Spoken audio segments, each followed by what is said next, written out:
The last stop. In the dead of night, Jack's car sliced through a curtain of dense fog, headlights struggling to illuminate the winding road ahead.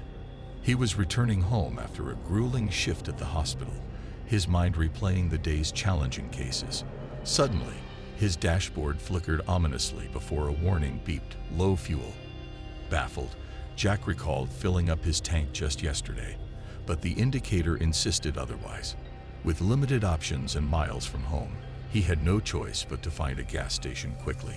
The fog seemed to thicken with each passing mile, the world outside morphing into ghostly shapes and shadows. Just as anxiety began to set in, a dimly lit gas station emerged from the mist like a beacon. It looked ancient, a relic from another era, with rusted pumps and a flickering sign that read "Last Stop Fuel." Reluctantly, Jack pulled in, the gravel crunching under his tires disturbing the eerie silence. As he refueled, Jack noticed movement from the corner of his eye, a figure lurking in the shadowed doorway of the station's service shop. The figure stood motionless, watching. A shiver ran up Jack's spine, and he quickened his pace, eager to leave the unsettling presence behind. Just as Jack was about to get back into his car, an old man appeared beside his window. He was gaunt, his skin pale and drawn tight over his bones, and his eyes held an unsettling gleam. "Need any help, son?" he rasped, tapping lightly against the glass. Jack's heart raced. There was something off about the man's tone, a hidden urgency that made him uneasy. Declining with a quick shake of his head, Jack started the engine and pulled away. Glancing in the rearview mirror, Jack's breath hitched. The old man was joined by another figure, younger but equally pale and staring. Their smiles were chilling, revealing more than just friendliness. There was a knowing look in their eyes, as if they shared a sinister secret. Pushing his discomfort aside, Jack focused on the road as the fog enveloped him once more. Suddenly, his car's headlights caught a figure standing directly in the path ahead. It was a young woman, her white dress tattered and stained, barefoot in the middle of the road. Her eyes were vacant, staring into the distance. Jack slammed on the brakes, heart pounding, barely stopping in time. Concern overrode his fear, and he stepped out to approach the woman. "Are you all right?" he called out, receiving no response. She seemed oblivious to her surroundings, her gaze locked on something only she could see. Turning to follow her stare, Jack's eyes settled back on the gas station across the road. The old man and his companion were there, watching him, their smiles wide and menacing. A cold dread filled Jack. Without another word, he hurried back to his car, the young woman's image burning in his mind. As he drove away, the gas station receded into the fog, the figures blending into the mist until they were no more than a nightmarish memory.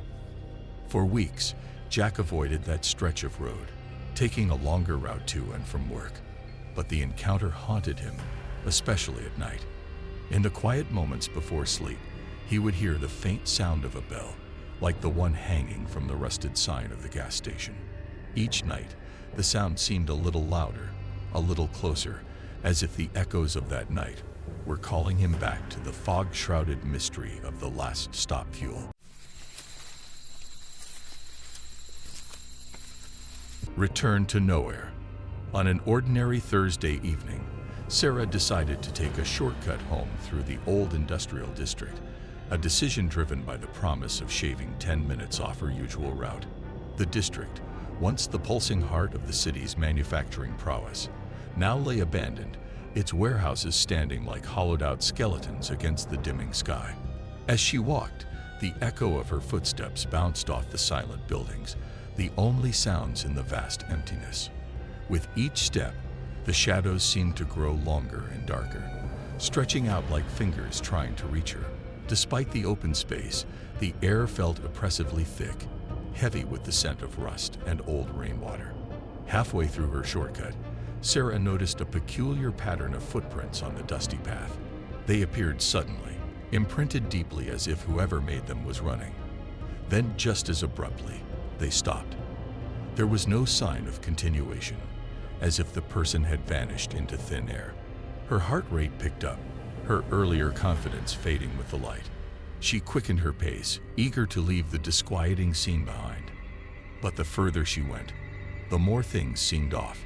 Street lights flickered sporadically, casting an erratic glow that did little to fend off the growing darkness. A chill ran down her spine when she spotted a child's rag doll lying in the middle of the path, its eye sockets empty, staring up at the sky. The path led to a narrow alley between two old textile factories, where the walls were so close they nearly touched. As she entered the alley, the wind picked up, whistling through the gap, sounding almost like whispers. The city sounds of traffic and life were lost here, swallowed by the enclosing darkness. Sarah's steps were hesitant now, her eyes darting to every shadow. The alley seemed to stretch on far longer than it should, a trick of the mind, or perhaps something more, as if the path were reshaping itself with each of her steps.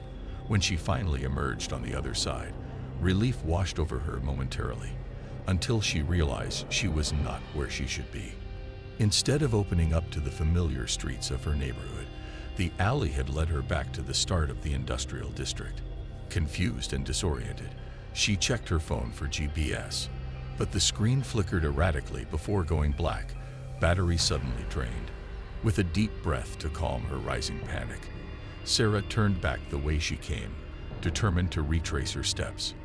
But as she walked, the environment seemed to alter subtly around her. Buildings loomed larger, their windows like watching eyes, and the silence grew oppressive, as if absorbing every sound she made. By the time she reached the spot where she'd first seen the footprints, darkness had settled fully, the path barely visible. The footprints were gone, replaced by a dragging mark that led off the path into one of the open warehouse doors. Sarah stared at the black opening, her mind screaming to run. Yet a morbid curiosity urged her forward. Inside, the air was colder, the walls lined with remnants of machinery that cast bizarre, twisted shadows. She could feel the weight of unseen eyes on her, the sense of not being alone growing with each step. Her flashlight beam trembled as it landed on a small, crumpled piece of paper in the center of the floor. It looked like a hastily scribbled note, but before she could step closer to read it, a sharp sound echoed through the warehouse, the unmistakable click of the door shutting behind her. Frozen, Sarah realized too late the mistake she had made. The whispers of the wind were now discernible, no longer just the sounds of an empty city, but carrying a warning she had failed to heed. Thanks for tuning in to our spine-chilling tales. If you enjoyed the scares, don't forget to like, share, and subscribe for more terrifying stories. Join us for more thrills. Keep the lights on and stay spooky.